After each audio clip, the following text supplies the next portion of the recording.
Alain, propos d'un Normand. La beauté aux champs.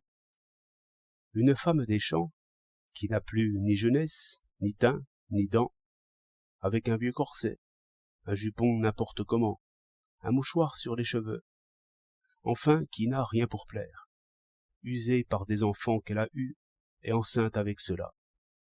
Elle tire sa vache par une corde sous les ormeaux, près de la fontaine. Cette femme est belle absolument. Si je dessinais comme Vinci ou comme Michel-Ange, j'aurais d'elle des crayons parfaitement beaux, qui ne feraient que suivre exactement la nature. D'où ces proportions? D'où ces mouvements justes et équilibrés? Pourquoi cette vieille jupe fait-elle à tout moment des plis parfaits? Je ne sais. Mais je domine les musées et la critique. Sans comparaison, sans histoire, hors du temps en quelque sorte, je saisis tous les secrets de l'art le plus profond. Que de préjugés! Ceux qui ont, comme on dit, le goût formé et cultivé, ont chez eux des reproductions de tableaux que je m'applique à ne pas voir, tant la laideur y est sensible. Les primitifs m'inspirent une horreur sans consolation. J'ai vu tout l'art italien dans de bonnes photographies. Je n'irai point voir ces choses-là, car je serais pris sans doute, comme les autres, de la folie d'en parler.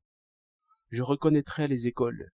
De laideur en laideur, j'accepterai tout, j'admirerai tout. Cet aveuglement se remarque chez ceux qui lisent trop. Les livres les plus médiocres leur plaisent, par le rapport qu'ils y voient aux meilleurs.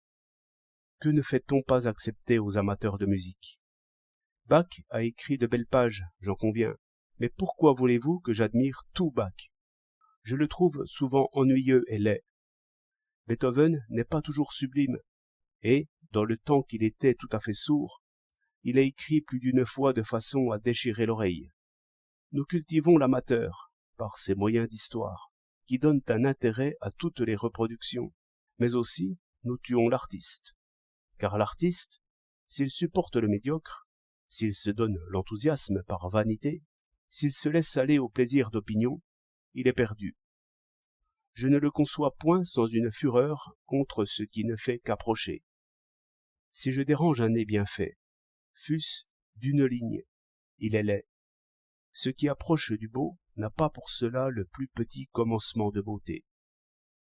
C'est pourquoi on ne me fera jamais croire que Michel-Ange, dans ses compositions de la Sixtine, imite quelqu'un ou continue quelqu'un. Parbleu! En cherchant bien, on trouvera dans les barbouilleurs quelques-uns qui déjà buonarrotisent, comme voulait bien me l'expliquer un de nos pédants de musée. Mais on saisit là le sophisme de toute histoire. Si la Révolution avait éclaté un siècle plus tôt, on aurait encore à citer des préparateurs et précurseurs. Et ce sont des amateurs, ainsi gâtés par l'histoire, qui supportent les statuts de nos auteurs et les hideux barbouillages du salon d'automne. 18 août 1911.